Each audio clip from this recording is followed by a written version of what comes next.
بسم اللہ الرحمن الرحیم۔ عزیز طلباء و طالبات، السلام علیکم۔ آج کے لیکچر میں ہم سر سید احمد خان کے سبق اپنی مدد آپ کو پڑھیں گے۔ اس سبق کو پڑھنے سے پہلے ہمیں سر سید احمد خان کے متعلق جاننا ضروری ہے کہ وہ کون تھے، کیا کرتے تھے، ان کا یہ مضمون کس نوعیت کا ہے اور اس میں وہ ہمیں کیا بات سمجھانا چاہتے ہیں۔ تو سر سید احمد خان 1817 میں دلی میں پیدا ہوئے۔ سر سید احمد خان پیشے کے حوالے سے جج تھے، جج کے منصب پر فائز تھے، اور ان کا جو سلسلہ نسب ہے وہ 36 واسطوں سے جا کر حضرت محمد صلی اللہ علیہ وآلہ وسلم سے جا ملتا ہے۔ ان کا تعلق ایک سید گرانے کے ساتھ تھا۔ تو جب 1857 میں انگریزوں نے ہندوستان پر قبضہ کر لیا اور ہندوستان غلامی میں چلا گیا، تو اس وقت جو سب سے زیادہ متاثر ہوئے وہ مسلمان ہیں، اور سر سید احمد خان کو مسلمانوں کے اس زوال کا، اس پستی کا بہت دکھ تھا۔ سر سید مسلمانوں کو اس پستی سے نکالنا چاہتے تھے۔ تو اس عہد میں سر سید نے ان تمام حالات پر غور کیا اور اس نتیجے پر پہنچے کہ جب تک میں اپنی قوم کو شعور نہیں دے دیتا، جب تک میری قوم تعلیم یافتہ نہیں ہو جاتی، تب تک یہ آزادی حاصل نہیں کر سکتی اور دوسرے کسی بھی حوالے سے یہ انگریز قوم کا مقابلہ نہیں کر سکتی، اور یہ ہمیشہ جو ہے وہ غلامی میں رہے گی۔ تو لہذا اپنی اسی سوچ کے پیش نظر سر سید احمد خان نے مسلمانوں کو تعلیم دینے کا سلسلہ شروع کیا۔ تو اس حوالے سے سب سے پہلے سر سید احمد خان نے ایک سکول بنایا جس کا نام سائنٹیفک سوسائٹی تھا۔ تو اس سکول میں جدید انگریزی اور سائنسی تعلیم دی جاتی تھی۔ تو پھر وہ جو سکول ہے وہ ترقی کر کے علی گڑھ کالج کی حیثیت اختیار کر گیا، پھر اس نے مزید ترقی کی اور علی گڑھ یونیورسٹی بن گیا۔ تو سر سید نے اپنی پوری زندگی مسلمانوں کے لیے وقف کر دی اور مسلمانوں کو باشعور بنا دیا اور مسلمانوں کو آزادی کے راستے پر ڈال دیا۔ سر سید مسلمانوں کو یہ بات سمجھانے میں کامیاب ہو گئے کہ جب تک ہم تعلیم حاصل نہیں کریں گے، جب تک ہم خود اپنی صلاحیتوں کو نہیں پہچانیں گے، جب تک ہم خود اپنی ذات پر بھروسہ نہیں کریں گے، تو کبھی بھی ہم نہ تو آزاد ہو سکتے ہیں اور نہ ہی ہم ترقی کر سکتے ہیں۔ تو اس حوالے سے سر سید احمد خان اس دور میں اپنا ایک بہت مشہور جو رسالہ ہے تہذیب الاخلاق نکالا کرتے تھے، جس میں اسی نوعیت کے مضمون شامل ہوا کرتے تھے، جس میں مسلمانوں کو آزادی کی طرف راغب کیا جاتا تھا، جس میں مسلمانوں کو اپنی مدد آپ کرنے کی طرف راغب کیا جاتا تھا، اور جس میں مسلمانوں کو اپنی اصلاح کی طرف راغب کیا جاتا تھا۔ اور زیر نظر جو مضمون ہے اپنی مدد آپ، تو یہ مضمون بھی سر سید کے اسی رسالے میں شائع ہوا تھا۔ تو اب ہم بات کرتے ہیں کہ اپنی مدد آپ ہے کیا۔ تو اپنی مدد آپ کا مطلب یہ بنتا ہے کہ انسان اپنی ذات پر بھروسہ کرے، کسی دوسرے پر بھروسہ کرنے کی بجائے اپنی ذات پر بھروسہ کرے کہ زندگی میں کوئی بھی کام ہے، کوئی بھی مرحلہ ہے، تو انسان اس کو خود کرنے کی کوشش کرے، تو اس کو اپنی مدد آپ کہتے ہیں۔ اور سر سید نے اپنے اس مضمون میں بڑی تفصیل کے ساتھ اور بڑے مدلل انداز میں اس بات کو ثابت کیا ہے کہ جب تک ہم اپنی مدد آپ نہیں کریں گے، تب تک ہم ایک کامیاب قوم نہیں بن سکتے ہیں۔ تو اس حوالے سے سر سید کہتے ہیں کہ خدا ان کی مدد کرتا ہے جو اپنی مدد آپ کرتے ہیں۔ اور یہ جو قول ہے، سر سید کہتے ہیں کہ یہ جو قول ہے یہ بڑا آزمایا ہوا قول ہے، اور یہ محض کسی ایک انسان نے یہ بات نہیں کہہ دی، بلکہ اس قول میں قوموں اور نسلوں کا تجربہ شامل ہے کہ اگر ایک شخص کے اندر اپنی مدد آپ کا سچا جذبہ پیدا ہو جائے تو وہ شخص ترقی کر جائے گا۔ اسی طریقے سے اگر یہ جذبہ بہت سے لوگوں میں پایا جائے، بہت سے شخصوں میں پایا جائے، تو وہ قومی ترقی اور قومی طاقت کی وجہ بن جاتا ہے۔ جب تک کوئی شخص اپنے لیے خود کچھ نہیں کرتا تب تک وہ کبھی بھی کامیاب نہیں ہو سکتا۔ تو جب ہم انسان اپنا کام خود کرنے کی بجائے دوسروں پر امید رکھتے ہیں، دوسروں پر انحصار کرتے ہیں، تو اس کا نقصان یہ ہوتا ہے کہ ہمارے اندر سے جو اپنی مدد آپ کا جذبہ ہے وہ ماند پڑنا شروع ہو جاتا ہے، وہ ختم ہونا شروع ہو جاتا ہے، اور اس کے ساتھ ساتھ پھر انسان کی جو غیرت ہے اور جو قوت ہے تو وہ بھی ماند پڑنا شروع ہو جاتی ہے۔ انسان کی جو اصل طاقت ہے، انسان کی جو اصل چمک دمک ہے، وہ اسی بات میں موجود ہے کہ انسان اپنی مدد آپ کرے، دوسروں پر بھروسہ کرنے کی بجائے ہر کام کو وہ خود اپنی طاقت اور صلاحیت کے مطابق کرنے کی کوشش کرے۔ کیونکہ جس طرح کی کوئی قوم ہوتی ہے، جس طریقے کا کسی قوم کا چال چلن ہوتا ہے، وہاں پر جو حکومت ہوتی ہے وہ بھی بالکل اسی طرح کی ہوتی ہے، اور یہ قانون قدرت ہے۔ ایسا نہیں ہو سکتا کہ کوئی قوم بہت زیادہ ایماندار ہے، محنتی ہے، غیرت مند ہے، ہمدردی کرنے والی ہے، لیکن ان پر جو حکمران آ جائے وہ کوئی کرپٹ حکمران ہو، وہ بے ایمان حکمران ہو، ایسا نہیں ہو سکتا۔ اگر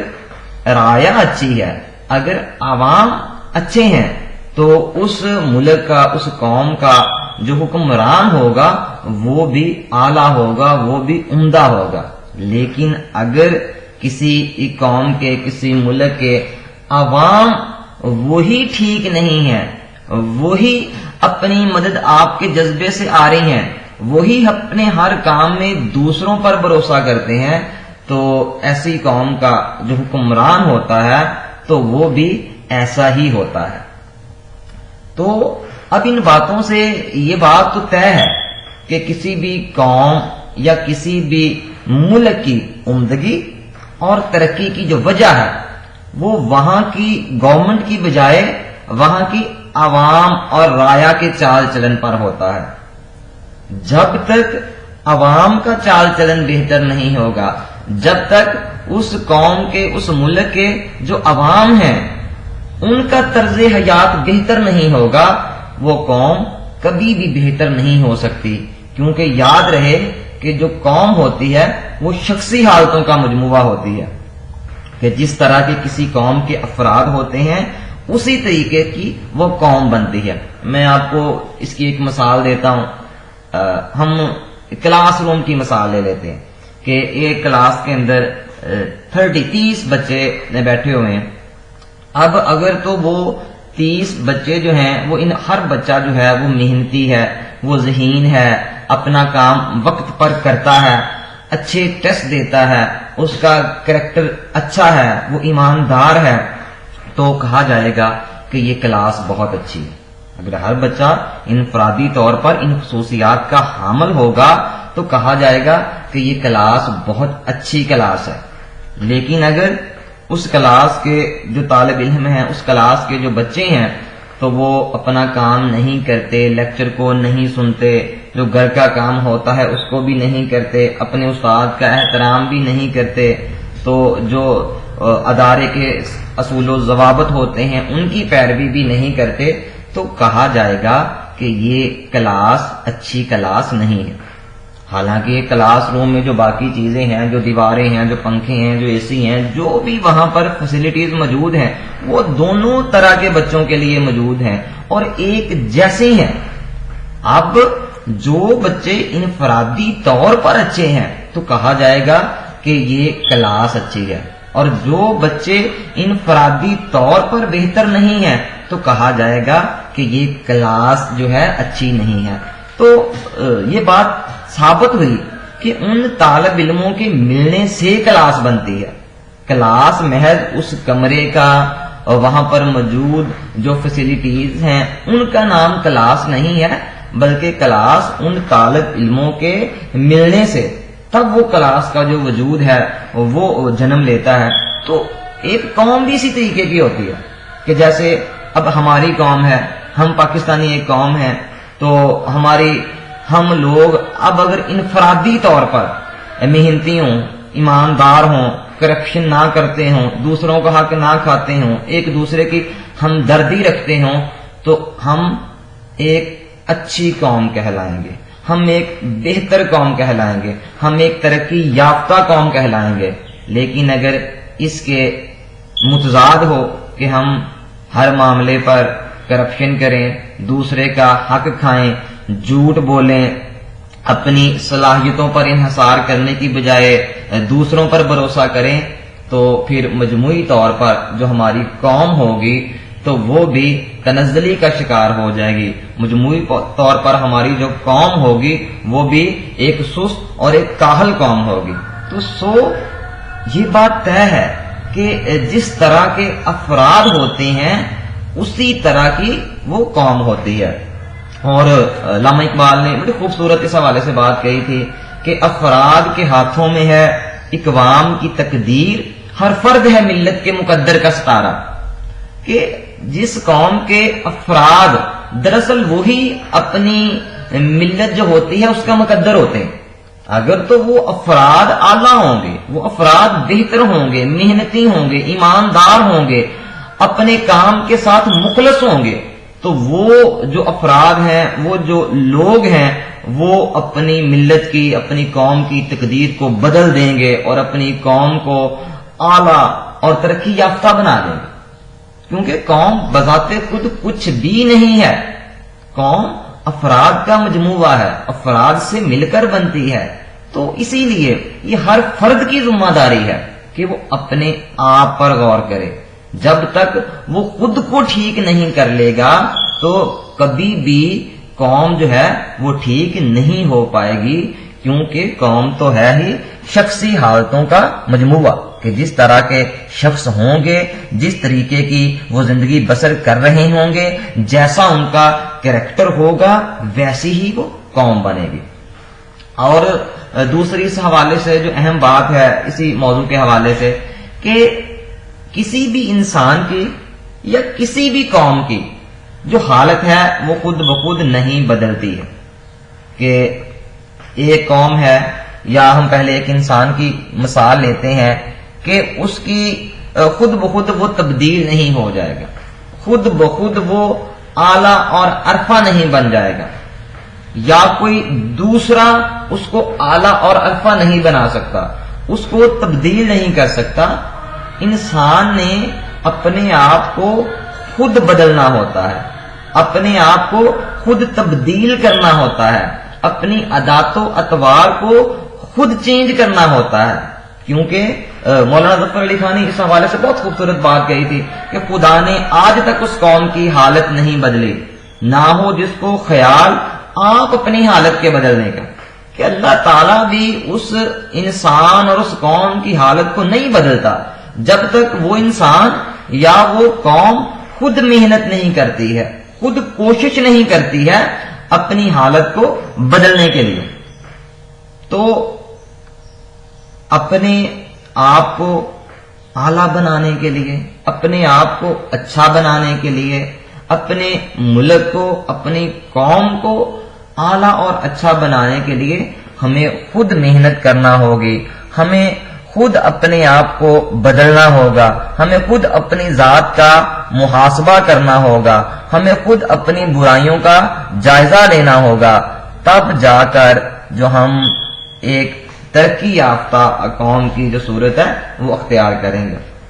کیونکہ جو قومی ترقی ہوتی ہے وہ شخصی محنت، شخصی عزت، شخصی ایمانداری، شخصی ہمدردی کا مجموعہ ہوتی ہے۔ اسی طرح جو قومی تنزلی ہوتی ہے وہ شخصی سستی، شخصی بے عزتی، شخصی بے ایمانی، شخصی خود غرضی اور شخصی برائیوں کا مجموعہ ہوتی ہے، کہ اگر افراد اچھے ہیں تو وہ قوم اچھی ہے، اگر افراد برے ہیں تو وہ قوم بری ہے، کہ افراد سے مل کر ہی کوئی قوم بنتی ہے۔ سو افراد بہتر قوم بہتر، افراد بہتر نہیں تو قوم بہتر نہیں۔ اور اس کے بعد سر سید کہتے ہیں کہ ہمارے لوگوں کی جو ایک بہت بڑی خامی ہے تو وہ یہ ہے کہ ہم یہ سمجھتے ہیں کہ باہر سے کہ جو طاقت آئے اور وہ ہماری تمام برائیوں کو جڑ سے اکھاڑ پھینکے، وہ ہمارے تمام مسائل کو حل کر دے، ختم کر دے، ہم خود کچھ نہ کریں بلکہ کوئی دوسری طاقت ان تمام مسائل کو ختم کر دے، ایسا ہونا ناممکن ہے۔ اور اگر طاقت کے بل بوتے پر ایسا ہو بھی جائے تو بالکل وقتی ہوگا، تھوڑے ہی عرصے کے بعد وہ تمام برائیاں جو طاقت کے زور پر یا کسی بیرونی دباؤ کے تحت جن کو دبایا گیا تھا تو وہ کچھ عرصے کے بعد زیادہ زور و شور کے ساتھ سر اٹھا لیں گے۔ تو اب سر سید کہتے ہیں اگر تو آپ کو میری ان باتوں سے اتفاق ہے، آپ کو لگتا ہے کہ جو باتیں میں نے آپ سے کی ہیں وہ درست ہیں، وہ ٹھیک ہیں، تو آج سے تم اپنی قوم کی سچی ہمدردی اور سچی جو ہے وہ خیر خواہی کرنا شروع کر دو۔ تم غور کرو کہ تمہارا چال چلن کیسا ہے،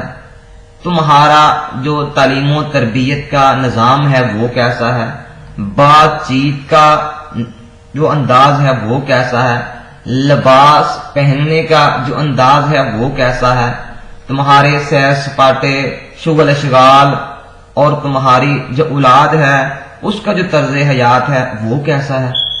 تم ان تمام چیزوں پر غور کرو اور غور کرنے کے بعد دیکھو کہ جو عادات و اطوار تم لوگوں نے اپنائے ہوئے ہیں، کیا ان عادات و اطوار اور اس طرز حیات کے ہوتے ہوئے ہم لوگ ترقی کر سکتے ہیں، ہم لوگ ترقی یافتہ قوم بن سکتے ہیں؟ ہرگز نہیں، ایسا کبھی نہیں ہو سکتا کہ جو طرز حیات آج ہم نے اپنایا ہوا ہے، جس طریقے کی زندگی آج ہم گزار رہے ہیں، جو عادات و اطوار آج ہمارے اندر موجود ہیں، ان عادات و اطوار کے ہوتے ہوئے ہم کبھی بھی ترقی نہیں کر سکتے ہیں۔ ہم کو ایک ترقی یافتہ قوم بننے کے لیے ان عادات و اطوار کو ترک کرنا ہوگا۔ ہم سب کو انفرادی طور پر اپنا اپنا محاسبہ کرنا ہوگا، ہم سب کو جائزہ لینا ہوگا کہ وہ کون سی خامیاں ہیں جو ہماری ذات میں موجود ہیں، ہم کو ان کو ختم کرنا ہوگا۔ اصل غلام وہ انسان نہیں ہوتا ہے جس کو کسی ظالم بادشاہ نے، کسی ظالم آقا نے اپنی طاقت کے بل بوتے پر غلام بنا لیا، وہ اصل غلام نہیں ہے۔ اصل غلام وہ انسان ہے جو اپنے نفس کا غلام ہے، جو برائیوں کا غلام ہے، جو اپنی خواہشات کے ہاتھوں مجبور ہو کر، جو اپنی نفس کے ہاتھوں مجبور ہو کر بد اخلاقی، خود غرضی، جہالت، شرارت ایسی برائیوں میں مبتلا ہے۔ اصل غلام وہ انسان ہے، اور وہ غلامی جو کسی ظالم آقا نے یا کسی طاقتور بادشاہ نے اپنی طاقت کے بل بوتے پر کسی انسان کو یا کسی قوم کو غلام بنا لیا ہو، اس غلامی سے آزاد ہونا آسان ہے۔ اس غلامی سے ہم بیرونی طاقت کے بل بوتے پر بھی آزاد ہو سکتے ہیں، لیکن اپنے نفس کی غلامی، اپنی خواہشات کی جو غلامی ہے، اس سے ہم بیرونی طاقت کے ذریعے کبھی بھی آزاد نہیں ہو سکتے ہیں. کوئی بھی بیرونی دباؤ، بیرونی طاقت، بیرونی کوشش یا کوئی دوسرا ہماری ان خامیوں کو، خرابیوں کو کبھی بھی ختم نہیں کر سکتا ہے، بلکہ ان تمام خرابیوں کو ہم نے خود ختم کرنا ہے. اور سر سید کہتے ہیں کہ اس حوالے سے جو ہماری قوم میں ایک اور جو بہت بڑی خامی ہے وہ موجود ہے، وہ یہ ہے کہ ہم لوگ یہ خیال کرتے ہیں کہ گورنمنٹ اچھی آ جائے، وہ فیاض ہو جائے، ہمیں کچھ نہ کرنا پڑے، وہ گھر بیٹھے ہمیں سب کچھ عطا کر دے، ہماری تمام خرابیوں کو ختم کر دے. ایسا ممکن نہیں ہے، ایسا کبھی نہیں ہو سکتا کہ کوئی گورنمنٹ اچھی آ جائے، گورنمنٹ بہتر آ جائے اور وہ تمام جو معاملات ہیں وہ ان کو خود ہی ٹھیک اور بہتر کر دے. ایسا ممکن ہی نہیں ہے،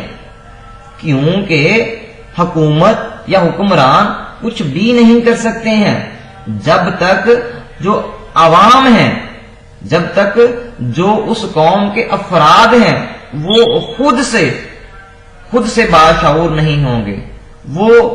خود سے ان تمام چیزوں کو ترک نہیں کریں گے جو ان کی قوم کے لیے باعث رسوائی ہوں، جو ان کی قوم کی ترقی کی راہ میں رکاوٹ ہوں.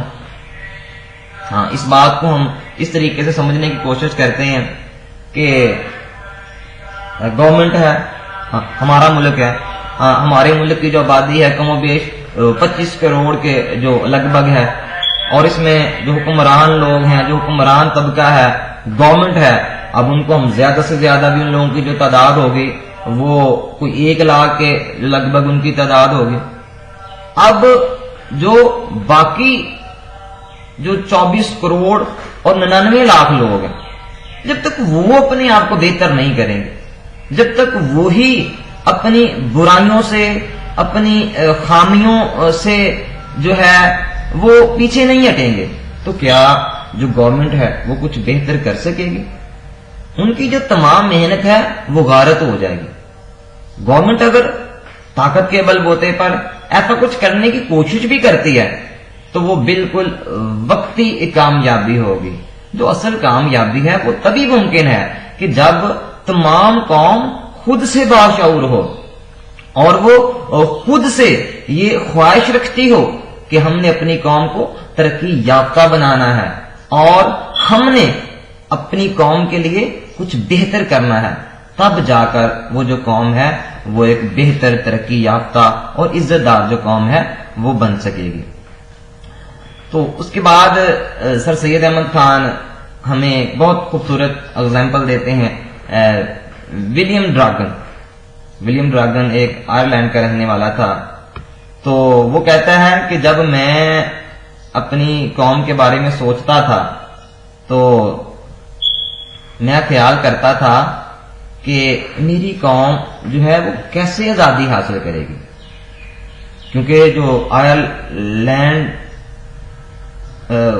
جو قوم تھی وہ ایک غلام قوم تھی اور یہ برطانیہ جس کو ہم انگلینڈ بھی کہتے ہیں تو اس کے زیر تسلط تھی. تو ولیم ڈراگن جب اپنی قوم کے بارے میں سوچا کرتا تھا کہ ہم یہ آزادی کس طریقے سے حاصل کریں گے تو وہ کہتا ہے میں اس نتیجے پر پہنچا کہ جب تک ہم خود اپنی آزادی کے لیے محنت نہیں کریں گے، جب تک ہم خود اپنی آزادی کے لیے کوشش نہیں کریں گے، تب تک ہم کبھی بھی ایک جو ہے وہ آزاد قوم نہیں بن سکیں گے. اور بالکل انہوں نے اسی فارمولے پر عمل کیا،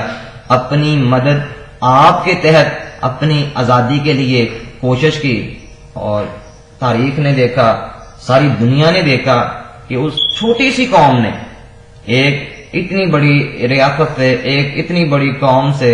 باعزت طریقے سے آزادی حاصل کر لی اور بغیر کسی بیرونی طاقت کے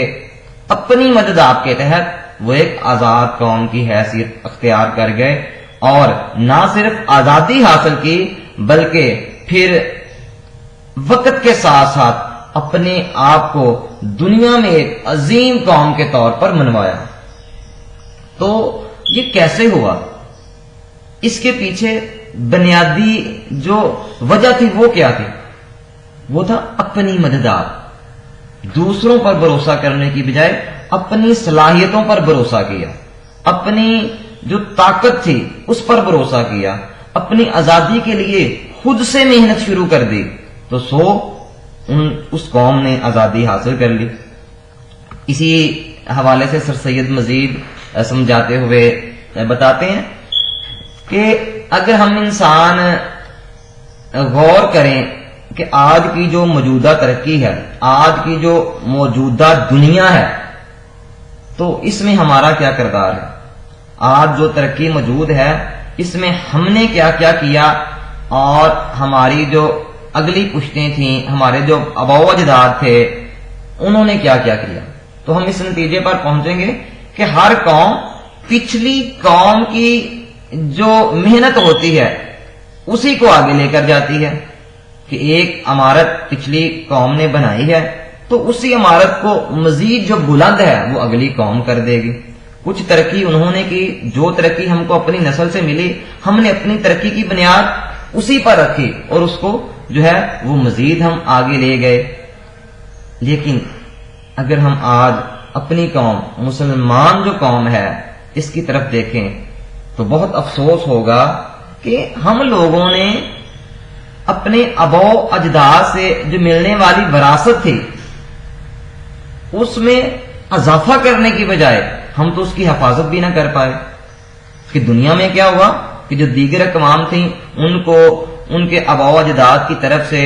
جو وراثت ملی، انہوں نے اس کو مزید ترقی دی، انہوں نے اس وراثت کو مزید جو ہے وہ بڑھایا اور اپنے آپ کو دنیا میں مزید معزز اور ایک کامیاب قوم کے طور پر بنوایا۔ اور ہمارے آباء و اجداد نے ہم کو جو چیز وراثت میں دی، جو حالات وراثت میں دیے، دنیا میں جو مقام اور مرتبہ وراثت میں دیا، ہم نے کیا کیا؟ ہم نے اس کو بڑھانے کی بجائے ہم تو اس کی حفاظت بھی نہ کر پائے۔ ہم تو جو ہم کو وراثت ملی تھی ہم تو اس کو بھی نہ بچا پائے، ہم نے تو اس کو بھی ضائع کر دیا۔ ایسا کیوں ہوا؟ آخر ایسا کیوں ہوا کہ جو چیزیں ہمارے پاس تھیں وہ بھی ہمارے پاس نہ رہیں، وہ بھی ہم نے ضائع کر دیں؟ تو بڑے افسوس کی بات ہے۔ اگر اس بات پر ہم غور کریں تو ہمیں پتہ چلے گا کہ ایسا کیوں ہوا۔ ہم سستی، کاہلی، خود غرضی، ظاہرداری، بے ایمانی، شرارت، ایسی معاشرتی برائیوں کا شکار ہو گئے۔ تو جب ہم نے اپنی مدد آپ، محنت، مستقل مزاجی، جوش اور جذبہ جیسی صفات کو چھوڑ دیا تو پھر آہستہ آہستہ جو وراثت ہمارے پاس تھی وہ بھی ہم سے چھن گئی۔ اب اگر ہم دوبارہ سے اپنا کھویا ہوا مقام اور مرتبہ حاصل کرنا چاہتے ہیں تو ہم کو پھر سے اسی اصول کو اپنانا ہوگا، اسی اصول کو مد نظر رکھ کر جینا ہوگا، تب جا کر ہم اپنا جو کھویا ہوا مقام ہے اس کو دوبارہ حاصل کر پائیں گے۔ اور یاد رہے، کسی بھی قوم کا اگر کوئی ایک انسان اچھا کام کرتا ہے تو وہ یہ مت سوچے کہ میرے اس اچھے کام سے میری قوم کو کیا فائدہ ہوگا، میں تو ایک عام سا انسان ہوں، تو میں اگر کوئی بھی اچھا کام کرتا ہوں تو اس سے کون سا قوم بدل جائے گی۔ یاد رکھو، کسی چھوٹے سے چھوٹے انسان کا کوئی چھوٹا سے چھوٹا جو اچھا کام ہے وہ اس کی پوری قوم پر اثر انداز ہوتا ہے، وہ آہستہ آہستہ ساری قوم میں پھیل جاتا ہے۔ اگرچہ قوم کو اس انسان کے نام پتے کا کچھ معلوم نہیں ہوتا، لیکن اس کا جو کریکٹر ہوتا ہے، اس اچھے انسان کا جو کردار ہوتا ہے، وہ خفیہ طور پر پوری قوم میں پھیل جاتا ہے، اور ایک وقت آتا ہے اور آئندہ نسلوں کے لیے اس کا جو کریکٹر ہوتا ہے، اس کا جو کردار ہوتا ہے، وہ ایک مثال بن جاتا ہے۔ اسی طریقے سے ایک جو برا انسان ہے، جو کہتا ہے کہ یہ برائی سے میری قوم کا کیا نقصان ہے، یہ برائی تو صرف میری اپنی ذات کے لیے ہے، تو یہ اس کی محض خام خیالی ہے۔ اس کی جو برائی ہے وہ اس کی پوری قوم پر اثر انداز ہوتی ہے، اور وہ برائی بھی خفیہ خفیہ پوری قوم کے اندر پھیل جاتی ہے۔ جس طرح اچھائی سفر کرتی ہے، اسی طرح برائی بھی زیادہ تیزی کے ساتھ سفر کرتی ہے۔ تو لہٰذا ہم کو یہ نہیں سوچنا چاہیے کہ میری خوبی یا میری خامی کا تعلق صرف میری ذات کے ساتھ ہے، بلکہ ہم کو یہ بات یاد رکھنا ہوگی کہ میری خوبی، میری خامی میری پوری قوم پر اثر انداز ہوتی ہے۔ اگر میں کچھ اچھا کروں گا تو اس اچھائی کا پھل صرف مجھے نہیں ملے گا، بلکہ میری پوری قوم کو ملے گا، پوری انسانیت کو ملے گا۔ اور اسی طریقے سے اگر میں کچھ برا کرتا ہوں، میں کچھ برائی کرتا ہوں، تو جو اس کا نقصان ہے وہ بھی پوری قوم کو ملے گا، پوری دنیا کو ملے گا، پوری انسانیت کو ملے گا۔ اور آخر پر سر سید کہتے ہیں کہ یہ علم، کون سا علم جس پر ہم نے بات چیت کی، جو باتیں ہم نے کی، کہ یہ وہ علم ہے جو انسان کو اصل انسان بناتا ہے، جو انسان کے کردار کو بہتر کرتا ہے، جو انسان کو اس طرف راغب کرتا ہے کہ وہ اپنے فرائض درست طریقے سے ادا کرے، دوسروں کے حقوق کا خیال رکھے۔ اور یہی وہ علم ہے جو دنیاوی معاملات کو بہتر کرنے کے ساتھ ساتھ ہمارے آخرت کے معاملات کو بھی بہتر کر سکتا ہے۔ جو کتابیں ہوتی ہیں، کتابوں سے صرف علم ملتا ہے، انسان علم سیکھ سکتا ہے، لیکن جو کسی انسان کا کریکٹر ہوتا ہے، جو کسی انسان کا کردار ہوتا ہے، جو اصل تبدیلی ہے وہ کریکٹر لے کر آتا ہے، وہ کردار لے کر آتا ہے۔ کہ علم کی نسبت جو عمل ہوتا ہے، علم کی نسبت جو عمل ہوتا ہے وہ کسی بھی انسان کو یا کسی بھی قوم کو زیادہ اعلیٰ اور قابل ادب بنا دیتا ہے۔ تو اب انفرادی طور پر اور باحیثیت قوم، ہم سب کو عمل کی طرف رجوع کرنا ہوگا، ہم کو عمل کر کے اپنی قوم کو اس پستی سے نکالنا ہوگا۔ اور میں علامہ اقبال کے اس شعر کے ساتھ آج کے لیکچر کو وائنڈ اپ کرنا چاہوں گا کہ عمل سے زندگی بنتی ہے، جنت بھی جہنم بھی، یہ خاکی اپنی فطرت پہ نہ نوری ہے نہ ناری ہے۔ کہ عمل ہی ہے جو ہم کو اعلیٰ بنا دے گا یا ہم کو ذلیل اور پست کر دے گا۔ جس طریقے کا ہمارا عمل ہوگا ویسے ہی ہم بن جائیں گے۔ سو اب ہم کو عمل کی طرف راغب ہونا ہے، عمل کر کے اپنی ذات کو اور اپنی قوم کو دنیا میں، اقوام عالم میں ایک اعلیٰ اور معزز جو قوم ہے وہ بنانا ہے۔ تو اسی امید کے ساتھ آج کے لیکچر کو وائنڈ اپ کرتے ہیں کہ امتحانی نقطہ نظر کے ساتھ ساتھ ان باتوں کا جو اصل مقصد ہے وہ ہماری زندگی کو بہتر کرنا ہے، ہماری زندگی کو سنوارنا ہے۔ تو باحیثیت طالب علم ہم ان باتوں پر عمل جو ہے وہ کر کے دکھائیں گے۔ تو اوکے، اللہ حافظ، انشاءاللہ کل ملیں گے نئے لیکچر کے ساتھ۔